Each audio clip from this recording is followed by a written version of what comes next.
Record, my brother. Nick, man, we never talk. I know. This is a bad relationship.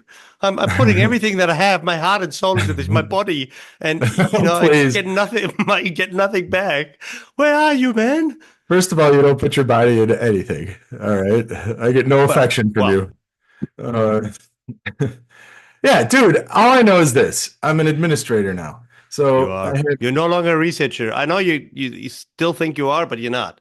You're I not. am. I still read papers and think, and I teach this PhD seminar, and I love my research. I still So consider myself they a have an researcher. administrator teach PhD classes now at Notre Dame. Is that a good Yeah. idea? What are you teaching? Philosophy of science. Wow. So yeah, Okay. what I do, so we're analytics. So the Yeah. PhD students that we get here are they come often from computer science or statistics. They generally come from more technical fields. And then our goal here, you've heard me talk about this, the idea of a T-shaped scholar, whereas they Yeah. get, usually most, if you're technical and you're analytics, what it is You're very down in the spiky. So really deep, and you get really good at machine learning. You get really good at statistics or econometrics or something like that, the method. And, or you can be someone who's maybe not that good in those methods, but you're good in ethics, society, business, organization, right? What we're trying to do is get these people who are already strong in the methods and get them up and have multiple ethics seminars, right? Learn org theory, do things like that. So And that's how what do we're they take trying. that? That sounds actually pretty challenging. If I think about a classic analytic guy, and then you're Yeah. like, hey, you need to take 3 ethics courses. And by the way, here's org theory 101. I don't know. So that was all. That's because we always have this stereotype that those really technical folks don't care about that stuff, and maybe they don't. But I have to tell you, these kids are young and really bright, and if you Yeah, expose them to some of that, they get it. It's not like they're just because they know statistics really well or econometrics or machine learning doesn't mean they're incapable of thinking about ethical systems. So yeah, so I think they get it. I think some embrace it more than others. Some are like, okay, I'll pass those classes and I'll do my technical work. Others are like, I sure. really like this and I'm gonna. But either way, I think the training helps. But so this is the funny thing. So we have our new PhD students, and yesterday I was teaching qualitative methods. Right. So when Oh, you're when you're very technical and you're a machine learning person or a stats person, qualitative methods are not the thing that you immediately think you'll be doing. Right. that is interesting because I'm teaching a qualitative methods course here in Hamburg at the moment. It's on the master's level, so it's not a PhD course. But they're very strong on methods, but they're usually very strong on quantitative and econometric methods because Hamburg is the city of merchantmen, right? Like Mm-hmm. for 1,000 years, this is the Hansa town of merchantmen. They sail the seas, East Indian Trading Company, blah blah blah. And what can they do? They can count, of And course. and Yeah. what they can do when they count while they're having their herringedict in my favorite place. The favorite, right? Just in case we have a new listener, herringedict is they get Herringedeck, yeah. a beer and a schnapps, and then like a little piece of bread, maybe some And some cheese, pickles. some pickles. Yeah. We had what? We had a couple of them. That so was my so favorite part of Hamburg. So we have a lot of quant courses and econometric courses and computational statistics and all that sort of stuff. And but we felt like you got to have one qualitative course. So I'm teaching a qualitative methods to the MBA students of all Mhm. tradition, right? And they include engineers and computer scientists. They also take these classes, but most of them are like marketing and operations and these sorts of people. But yeah, let's talk a little bit about how to teach qualitative research. I guess. How do you do it? Where Yeah. do you start? Well, one of the things I do, so first of all, I start with Clifford Geertz and the Balinese cockfights. You know Oh. the, you No, know I that don't. one? I have no idea. Oh, I'll send it to you. So it's one of the most famous anthropological studies ever. This guy Clifford Geertz, an anthropologist, goes I don't know in the 60s, I guess, to Bali, and he gets in this village, and the people aren't particularly friendly to him, and he's trying to study this Balinese village. Uh, And then what happens is they're doing this cockfight. So, chickens, they're fighting chickens in the, A and rooster. Let's say rooster, not cockfight. A rooster. yeah. So, uh, the police come, and then he and I guess his wife or his research assistant or something go running with the locals away from the police to the point where the locals were covering for them and all this. And then the locals invited, because he ran along with them away from the police, he became one of them. And then after that, they were like totally in with the locals. And then he stayed there for a while and he tells the story about how these cockfights are, essentially, this is a really poor group and they'll spend way more money than they can afford on betting on the cockfights. The men spend a lot of time grooming their chickens, and all this. And he's giving the reasons why this is their, legitimate. There are all these sociological concepts that can be construed from these Balinese cockfights. And that's where I start. So we start with like a half-hour discussion of this. And my question to them is, why is this science? I had Oh them my go look goodness. up. I had them go look up Clifford Geertz's citations, and apparently he has 300,000 citations. Okay, so this is a legit scientist by anybody's mind. Someone with 300,000 citations had to do Why something. is in the league of Vegetesh? He has 200,000. Well, see, he's even greater than that. But you have to be at least legit doing some kind of scholarship. Yeah. Hey, uh, you know what's funny, Nick? I do the same thing, just with a different example. You know what I okay. start with? I start with Jane Goodall. You know who Jane Goodall is? Yeah, the The monkeys. anthropologist that lived with the, Yeah. orangutans and Yeah. try to understand whether they have a family, concept. And I do the same thing. And I'll tell the story. How many citations does she have?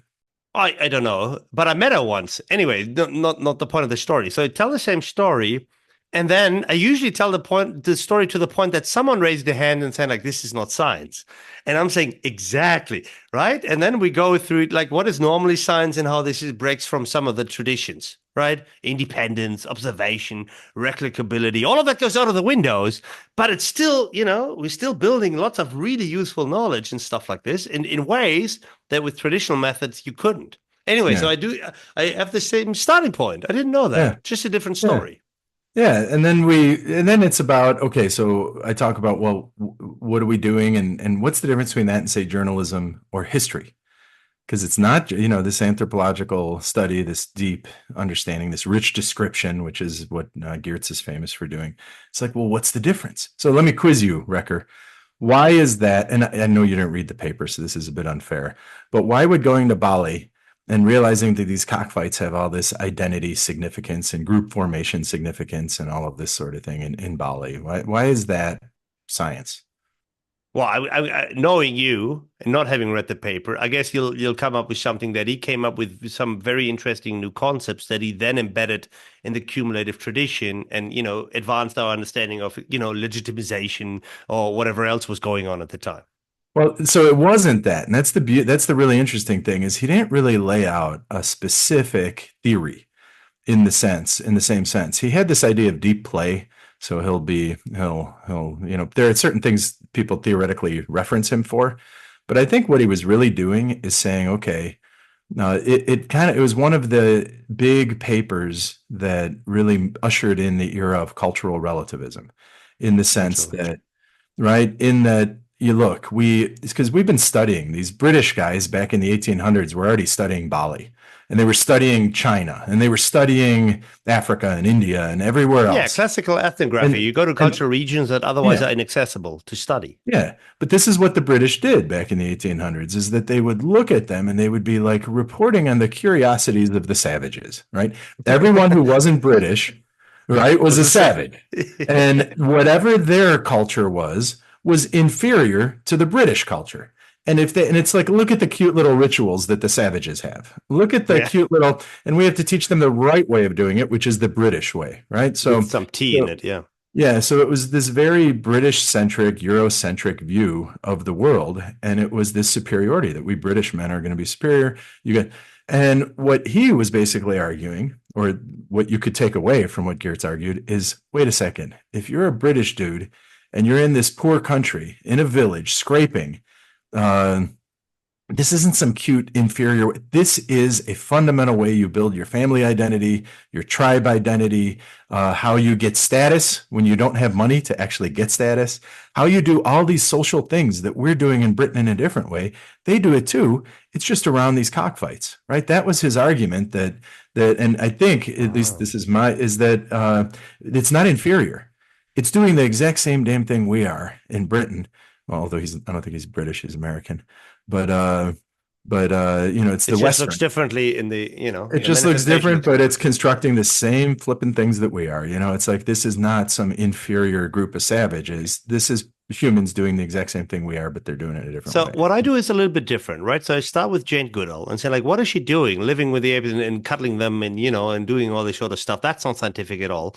Then we go back to saying, like, okay, what are we supposed to be doing, right? So, proper classical scientific principles Yeah. and so forth. And then I go basically to, what's his name?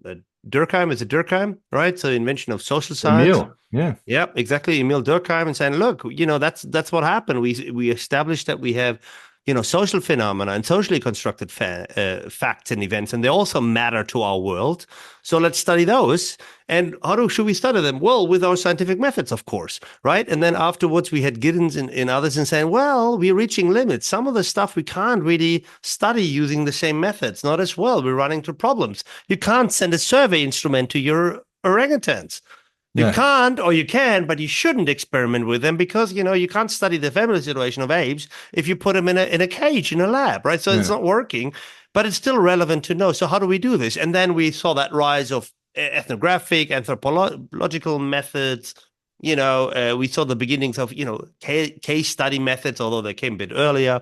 Anyway, so I take it over from the limits of knowledge or the limits of epistemology, and then basically arguing, I always say, like, look, you got to look at qualitative research that it was explicitly designed as a counterweight to other methods. Yeah, it's Yeah. good at the things, let's say, that survey isn't good at, and sacrifices on the things that survey is already good at, right? So that's Yeah. why you have a case study method that is, very bad in control. You can't control anything that's going on in a case study as you can in an experiment, but you can explore. You have that richness. It's not Yeah. linear. It's decisively non-linear and emergent. So that's how I get it. I come from it from a method angle, I guess. All right. So what's really funny is Yep. after the Geertz thing on the board, I did exactly what you just said. What you did is basically compared it to Yep. survey, experiment, Yep. econometric, and we Yep. can call econometric archival. Uh, and Yin kind of does this, but in a simpler way. But Yep. we've already done those other methods in this class, right? We've already introduced the other methods. They're already on their way to doing an experiment, and they understand construct validity, internal validity, causal inference, external validity and generalization, and then explanation, right? So we list those up, and then I list them across, and I'm like, all right, what's an experiment good at? And then causal inference, but it's bad at external validity, right? What's a econometrics good at? Well, it's good at external validity in general, right? But then we have these caveats, right? And then we go on with each, construct validity. Psychometrics is really good at that with certain kinds of constructs. So we have this discussion, and we realize it's not as cut and dry necessarily, but at least we have the discussion of what they're good at, and what and qualitative is very good at explanations and mechanisms. But what we end up with, and if you go back to the Geertz idea, is, and this was my formula. And if you look at the great papers that I love, Wait. Formula for what? the qualitative research. So this Okay. is what I ended up doing. They read a few papers. So I had them read Barley, Yeah.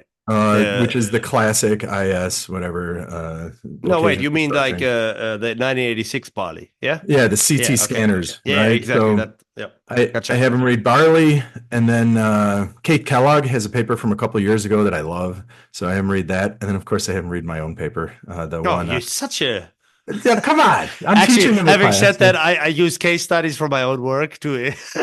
Well, Like I tell him studies that I've done and said, look, this is how we did things. And I don't know, I use a study from bakeries. I studied bakeries for a while, and we had to go work with the bakers when they were baking, which unfortunately was 3 a.m. in the morning, right? So yeah, there's these pictures of me being really, really tired and having, these safety things on, and then standing in the bakery watching someone make bread rolls. Because yeah. that's what you do, right? You do You were observational you were stuff. very skinny, and you were I was tanned skinny because you were back in then, yeah. Australia. Yeah. Yeah, that's a long time ago. Uh, I saw some pictures of you, even from like, so Stefan sent us a picture of us, like when we met way back in, it was probably 10 years ago in Hicks. I looked so skinny and young with no gray hair almost. Yeah. You looked like a little tiny baby, like you were my teenage Yeah, buddy. like a Yeah. 6'3" tiny baby. Yeah. uh, so I don't know. I thought that was a funny picture. So anyway, so this is what I discovered. The qualitative, my favorite. So this is the structure of the great qualitative papers. And if you think Okay, about it, I'm it's listening always attentively. it's always set up an assumption and then show how it's wrong. It's that simple. Uh, and it's it. So if you look at Barley's paper, Barley 1986, the occasion for structuring, it's one of the classic papers.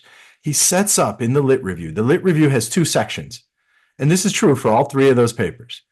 The lit review has two sections. The first section is setting up the assumption, and his first section is about technology and structure. And he's basically saying, and this is like in the 80s, right? It's technological determinism. If you put in this technology, it will structure work in this way, you will get these outcomes, right? So people thought that if you put in technology, it is deterministic, essentially. Now, he doesn't call it technological determinism in his paper, but what he basically does is makes the argument saying if you put in technology, it creates the structure for work, therefore restructures work. And this is what everyone thought at the time. For a long And time. I'm then, way into the 90s and SAP. Same idea. yeah, I same put in idea. SAP and my process will be that in that particular way. Exactly. So it's the Yeah. technology and structure. He sets that, and that's the first part. He uses the literature to set that. Then in the second part of his lit review, it's Giddens. It's structuration. It's like, but Giddens tells us there's this agency structure and da-da-da scripts, and he spells out structuration. So what did he do? He said, this is what we think right now. Here's a theoretical lens. Problematizes what we think a little bit with that theoretical lens, and that motivates the research. Goes and does the research, and then of course finds that, well, it doesn't structure because in the one group, doctors kept doing what they were doing before. In the other group, now technicians were doing those decisions. And he spelled out why and what, and he gave all the details. He said it's an occasion for structure. The point is this: he was questioning that original assumption. So then I go to Kate Kellogg's paper. So she's got this paper in, and by the way, anything that she has written, Kate just Kellogg is read. brilliant. Yeah, If you yeah, yeah, haven't yeah. read it yet, I mean, she is so good and it's beautifully written. And so she did this ethnography. She was looking, and basically, again, her lit review front end is technology leads to work intensification, right? That's the assumption. We put in technology, we get work intensification. She makes that argument. And then she has her, well, and then she adds a little point about labor negotiations, how what they're trying to do is stop the impact of technology on work intensification. And that's what they do. But they do a bad job, and there are all these problems with free riders and whatever, right? So she's like, so there's this new theory called experimentalist governance. Experimentalist governance. And this is a way to kind of do what labor relations wants and other things and whatever. So she puts that up there. Then she does her case study.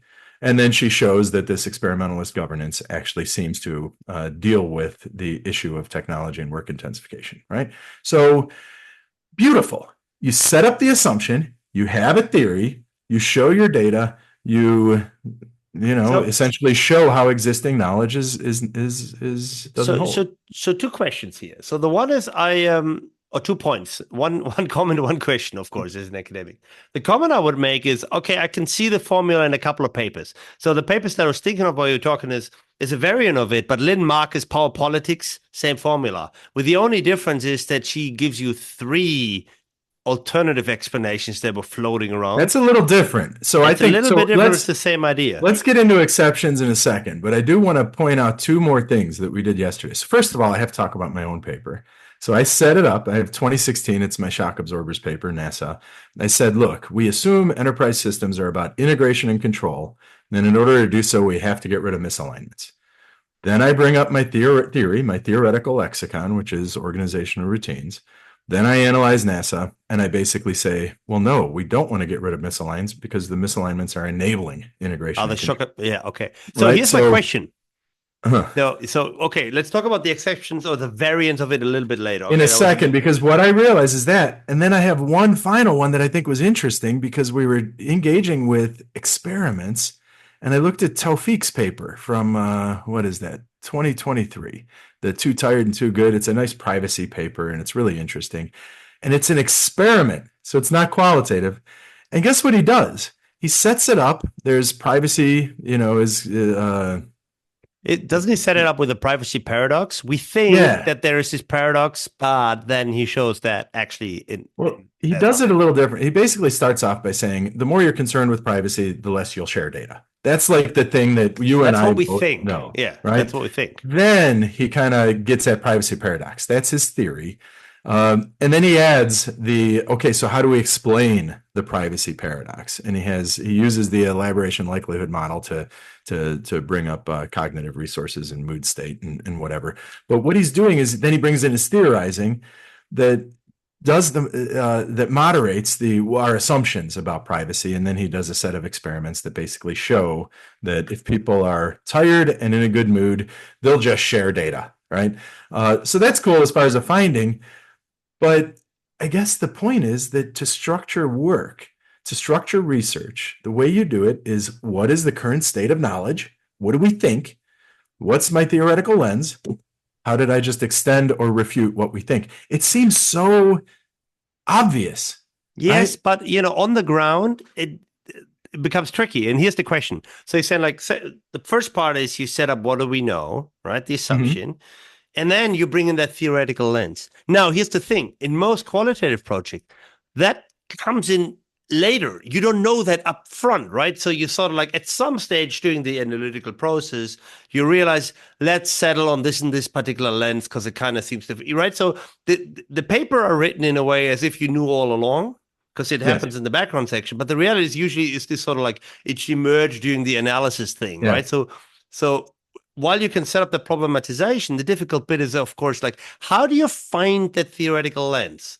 This is it. What you just brought up is the key, that this is the first time after doing qualitative research for 15 years, almost 20 years, uh, that it hit me. And because we read Yin for the seminar, so I went back and read Yin as well. And it's somewhere in the first couple of chapters. He talks about propositional versus exploratory. Now, exploratory is what everyone does with qualitative research. Yeah, you We just go and have find a look. we find a setting, we go have a look, and then after we do some analysis, we try and say something. Um, it's hard to write Oh yeah. exploratory because, as we've said so many times, whatever you say, someone has already said, right?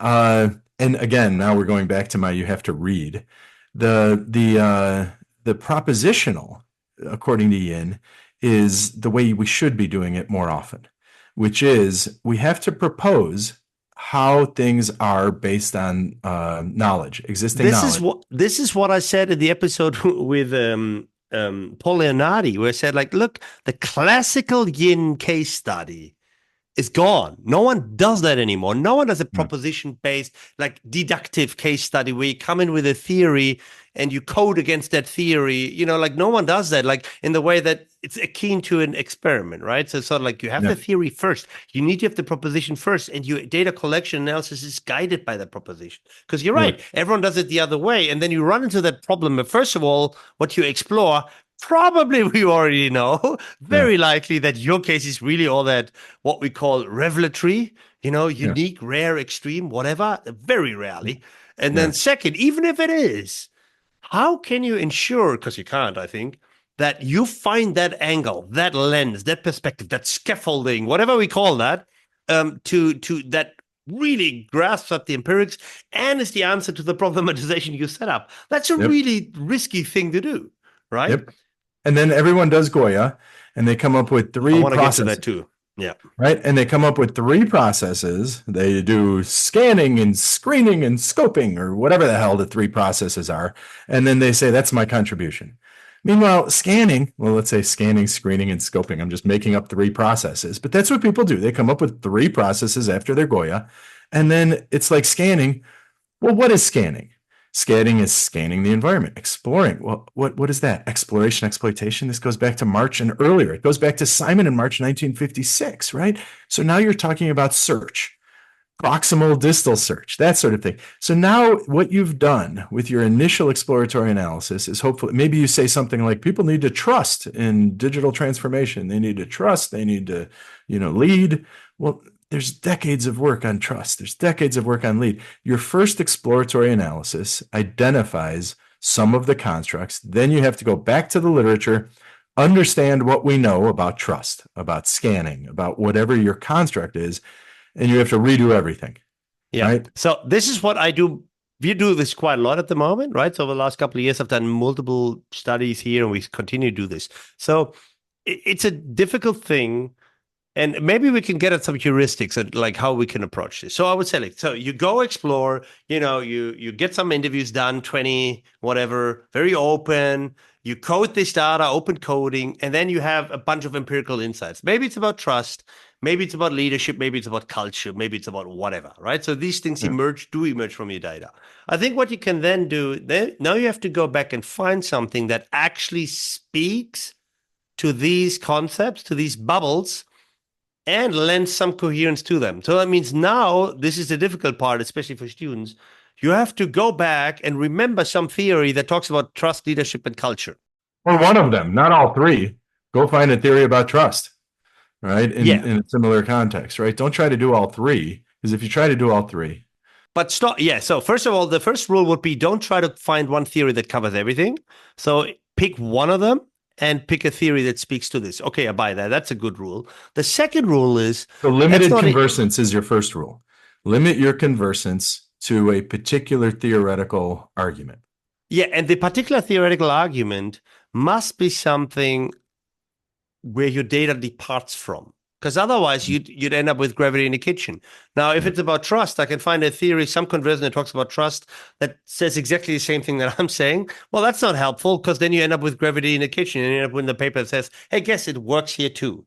So the difficult part is, first of all, to find the theory and / conversions that talks about one of the main story, one of your concepts, and that says something different from what you see. Yeah. And then, and only then, it's like the if with a double F, the formal if, then that looks like you could have something where you have the problematization, where you could end up making a contribution. So Recker's rule, all right, the Berenti-Recker rule, number one, is specific, right? I'm alphabetically first, so I have to. Well, like everything, like all of our papers. So the Berenti-Recker rule one is very specific theory. So number one, it's a very specific theory, limited conversants, where what you're seeing is something different than what they said. Either you're extending it, you're refuting, you're doing something slightly different than what. So that's rule number one. I'll give you rule number two is to get there. And we've talked about this in past episodes. I think the one with Leonardi, whatever you think your first results are. Yeah, I like that rule. Move one of them back to the front of the paper, right? If you have scanning, searching, and seeking, whatever as your three things, one of those has a body of literature. Move that to the front. That's the first rule. Our rule was the second rule. First of all, take all your findings, take the most interesting one, and discard the rest. Make that the one. Second step is then find a theory / conversion that talks about this one thing and says something different to what you see. Right. And then grab a theory. It's a read. Grab a theoretical ones. The other thing, and I don't know if this is one of our rules. And here's my step 3. Sorry, can I add my step 3? Sure. Once you have that, go freaking get some more data. Go back, get some. So, it sounds obvious, but 90% of all the people that, they don't do that. They just, no, I already did my interviews. I already have 30. Well, they didn't talk about, you didn't know what you were talking about. Now is the time to go back. I love it. Because now you're theoretically informed. Now you have an idea of, it's about trust. It's about that trust should lead to this. And you think it's something. Well, now go and find that, get some more data. All right. So the Berenti-Recker rules for qualitative. Number one, take whatever your first set of findings from your open coding, whatever. Pick one, move it to the front of the paper. That's now your framing. Rule number 2, frame it up with a specific set of like a specific theoretical lens with specific conversants narrowly, right? Where you're doing something different. And then number 3, go get more data to elaborate. More data. And in a way, this is no longer the exploratory, open-ended, blah. You just turned it into propositional, which is way easier. In a way, you now became propositional. Now, this second round is literally with a different protocol. You ask very specific questions. It could be about, look, the relation between trust and power, trust and personal character, whatever. But now you have specific questions where you want to get some data on. And no, there's no way in hell you would have gotten that from your initial interviews already. And Now, and I'll by give the way, you, also yeah, the positive spin to this is I always tell people, yeah, I know this is more work, but see it this way. 95% of people don't put in that effort. By you doing this, you're already in the top 5% of the best qualitative papers I get to see, because no one yeah, does that. No one bothers because it's more work, right? It's another yep, half year work. So if you do this, it actually flips the odds in your favor, because yep, then this is already a much better paper than most, because yep. it's more carefully done. Now, and what I'll do is I will give you two signals, and there are probably others when I start bringing these up, for you just did a bad job doing qualitative research. So the first signal for that you just did a bad job doing qualitative research is you did an exploratory paper, you did the Goya framework, you came up with 3, 4 processes, and you think you're done. That's going to be a bad paper. If that's the linear job and that's what you're trying to publish, you'll get into a conference with that if you have a lot of data. But that's probably bad. You're going to get rejected at a top tier journal. The second thing that shows that you're probably doing a bad job is if you're making up for anything really substantive, with quantity. If you're making up for quality with quantity, you don't have a thing you want to say, so you say everything. You say, look, there was this, there was it. If you have a framework on the back end that has 12 to 30 things in it that all are traced to your research, it's too much quantity. You've just made up for quality. You've tried to substitute quantity for quality. And what I say to people is that I say, like, look, a theory is an abstraction, idealization, and simplification. In other words, we chose to focus on this one thing, and now we kind of disregard it. The rest fades in the background. We're not saying that culture doesn't matter and top management. Love, sure they matter. But we don't have a theory of everything here. We want to have a theory about how trust and, I don't know, leadership relate to one another, like a specific thing, right? We want to focus and idealize about that. Yeah. When I teach theory, this is back a few weeks ago with this group, and I've been using this example forever. I use car sales. I ask them, okay, what makes somebody a good car salesman?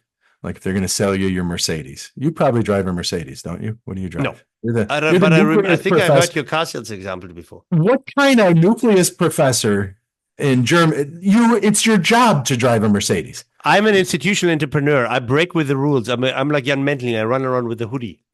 Oh God, no! You need a Mercedes, dude. Who's going to have a Mercedes if not a Herr Doctor professor, nucleus professor at the university? You need a Mercedes. Yeah, I go on. I don't care about cars. I really don't. Really? Oh, that's sad.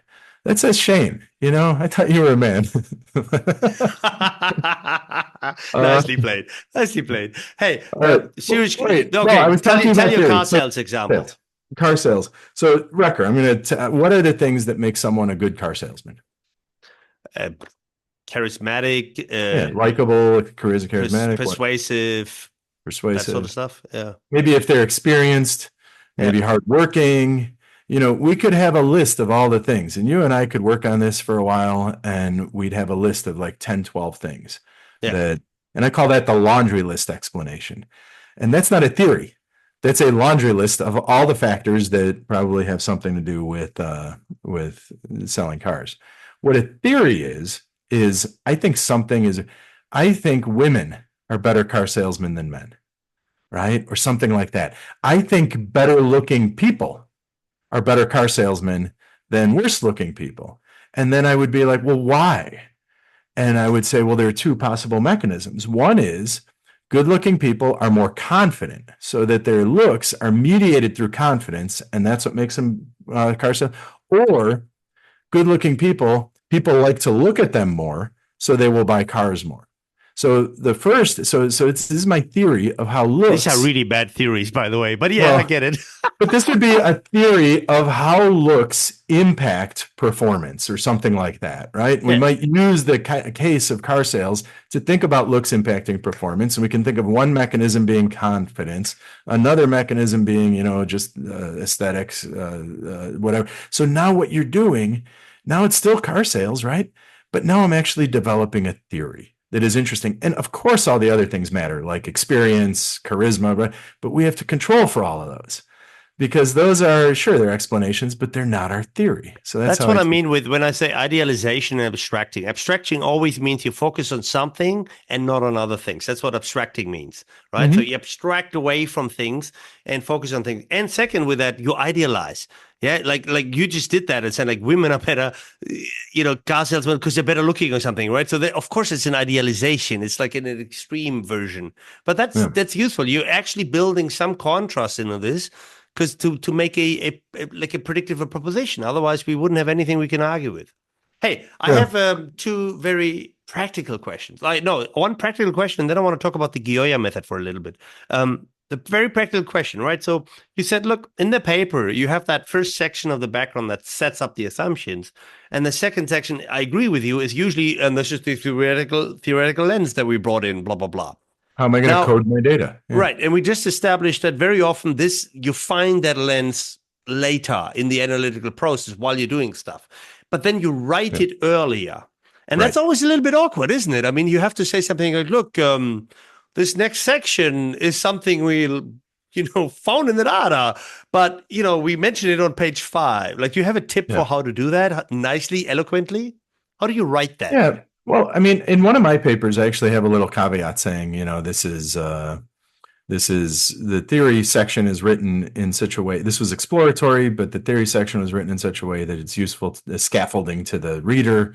And, it came about through constant comparison with the literature, right? Because it was grounded theory. So that's true. And I did that early because I thought that you had to really like that the research paper was somehow isomorphic with the research process. I think in qualitative research, no one's expecting that anymore. And I think what you can do is what you're doing with qualitative research is you're making an argument. And the argument is here is what we know. Here's a theoretical lens for problematizing it. Here's my analysis. Here's how I extend what we know. Now, if that's the way you're doing it, which is an argument, it doesn't have to be isomorphic with your research process at all because it's an argument. It's a construction that you're making to convince someone that what you're saying makes sense. So now when I do qualitative papers, I don't pretend, and no one wants me to pretend that this is the order that I did my work. Exactly. No, Yeah. we all know it's iterative. We all know it's constant comparison. You're making an argument. And your argument is the world thinks about it like this.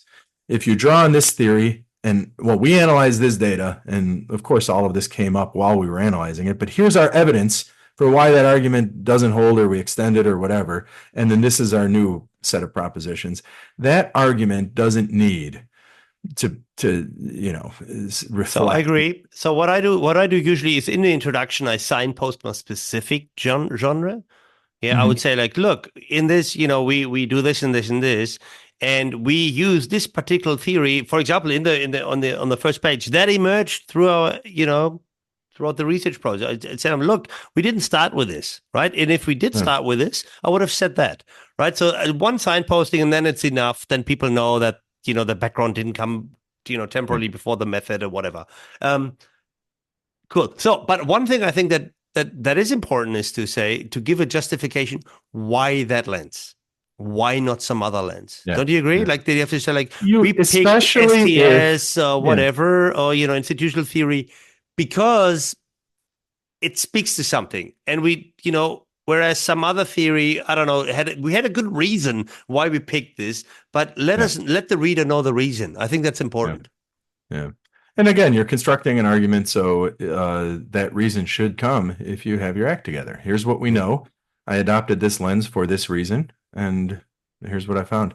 Now, I will say this, and you brought this up. You said Lynn Marcus, and Lynn Marcus's paper actually followed a different formula, and there are a bunch. So one, I don't know if you remember, you and I were editors on this one. I had one of my students present it yesterday, and it was the Leibovitz, Saras, Levina, Hilla, Lifshitz, Asaf, right? Asaf, yeah. Lifshitz, Asaf, So Hila, Natalia, and Sarah, but we did that paper. It was 2021. It was the one. So basically the way they set it up was much different. It was about evaluation, human and computer evaluation. And they have this table that's awesome that I remember loving at the time that we accepted it.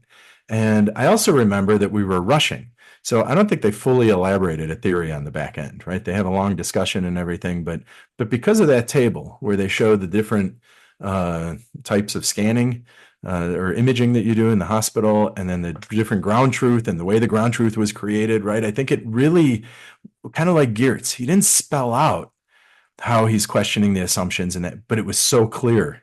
And I think that's the beauty of the of Sarah and everyone's paper is that it's less about the specific theory and the assumptions that they set up because they didn't really do it. And this thing won best paper at MISQ. I mean, it's a great paper, but it was more about like, wow, that's how ground like the assumption among people who do have anything to do with machine learning is that ground truth is where you start, and now you're just going to go whatever, optimize your models and everything given the ground truth. What she was doing, what they were doing was problematizing Yeah. the The ground ground truth truth. Yeah, absolutely. That and is. showing how that, and to me that was the remark. So sometimes in qualitative, if you just have something really like wow, so looking at it, it's obvious, right? It's like wow, but at the time, or if you're the first person to say something so obvious and so important, you got to publish it, right? So, Yep. and I think that's why people love that paper. That I remember that table. Uh, Yep. Yeah, I guess you're right. I mean, like I remember from that process that they didn't start with this particular focus and not with this particular theory. Towards the end, they brought in this, what is it, Nanamaki, the know what versus know how, the yeah, knowledge Ryle. management theory, Mm, because that was a lens, a scaffolding that allowed them to show, look, the ground truth isn't this fixed thing. Instead, it has these nuances, and they use know what and know how between to distinguish them, these two. Full stop. yeah, Right. So, as you said, full stop. They didn't come up with a new theory of the ground truth, but they said, yeah, look, if you look at it from this angle, distinguish between know what and know how, then you see how the assumption falls apart. yeah, And, yeah, and now we can move forward and construct a new theory of the ground truth. That's fine. yeah, It's a great contribution. It's great. yeah. And as you said, like they won all sorts of awards. Yeah. Yeah, so I think not everything has to follow our formula. And I think if you go look at papers that are out there, you'll see that. But chances are whatever study you're doing is not going to be as cool as Sarah's finding, right? That it's not going to be that obviously cool. And so the rest of us, since it's not that obviously cool, have to do more work constructing, right? Yeah. Existing arguments and why So I we want to talk, since we're talking about qualitative research formula, we brought up Gioia a few times. Now I want to yeah, say one thing quite loud and clear. So at the moment, we said this a couple of years ago. It's like, this is the new thing. Everyone does Gioia now. This data structure is now in every paper. What, what I see now, like, it doesn't fit every genre. It doesn't fit every theorizing effort. It doesn't fit all the different analytical processes. So what I see now is that I see like we ourselves, we run into these situations where it's like, well, that doesn't really work now, does it? Like this, the data structure doesn't really work. So just for like, even I know this is the classical tool. It has I like it too. It has very nice traceability, transparency things. It's very good, but it's not a one size fits all, right? For example, we do a lot of process, longitudinal. It doesn't really work that well for processual theories, because that temporal aspect, where the hell is that in these boxes? So it doesn't yeah, really work there. Of course, it doesn't really work when you do propositional stuff, because then you would start with the boxes, end up with the data, not the other way around, right? yeah, So there are limits to what you can do with the data structure, which is not a criticism of the Gioia at all,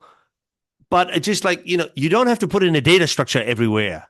Yeah, it yeah. doesn't, like, think about whether that makes sense. And if not, maybe go back to a good old coding tree, coding examples. There's different ways of showing how you came to your concepts from the data.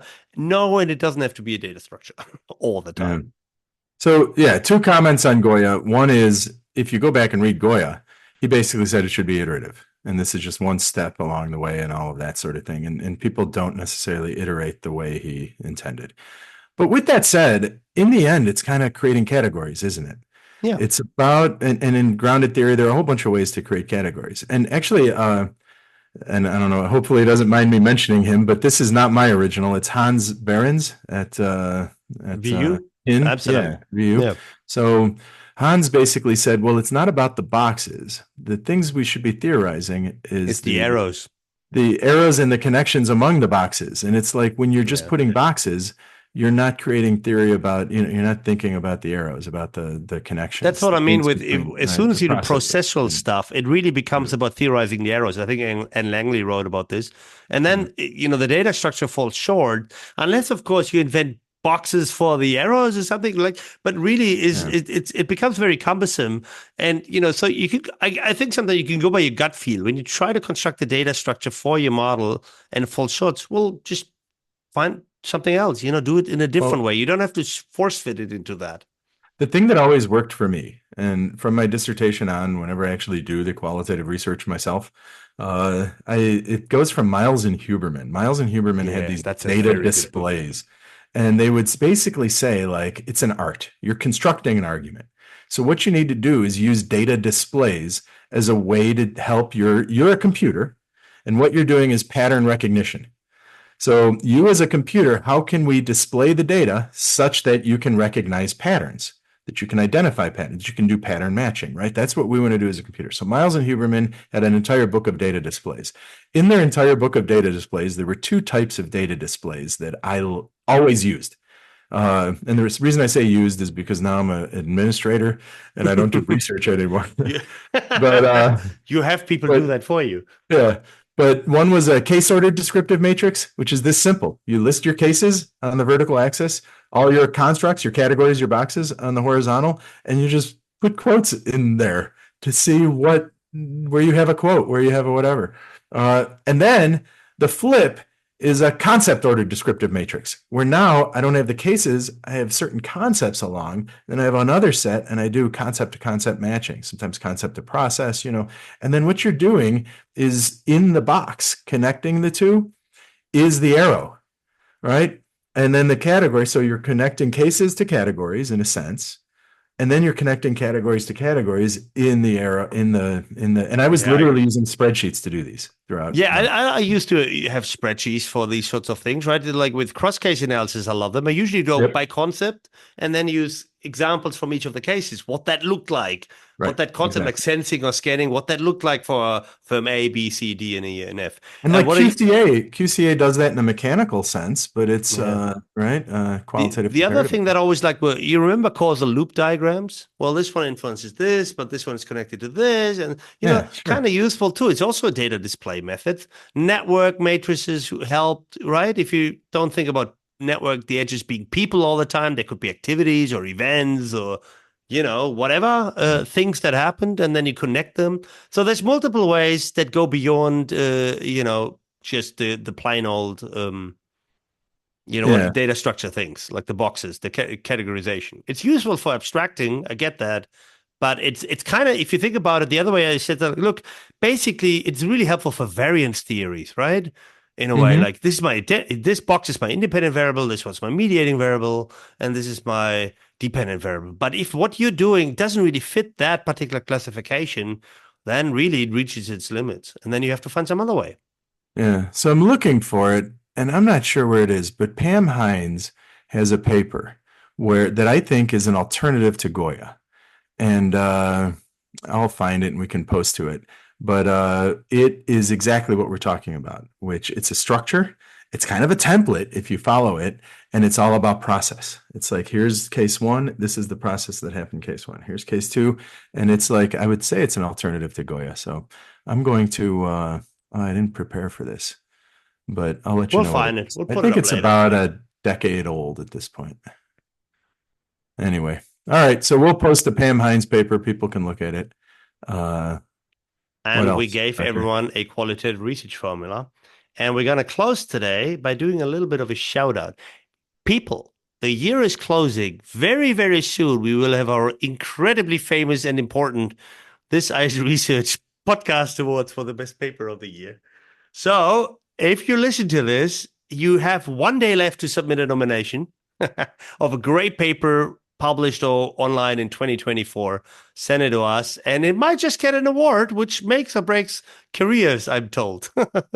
Well, all right. So you say that, except for the fact that I think the last two best papers, the year that they were best papers in their journal, didn't we pick them the year before as We our picked best? them first. Yeah. So the Uh, last couple of best paper of the year awards winner by some more established institution in our podcast actually picked the ones that we gave an award to early because we're nice and early, right? So that's what always annoyed me with the AS awards. Nothing against AS, but they now have an award for the 2023 best paper, and it's almost 2025.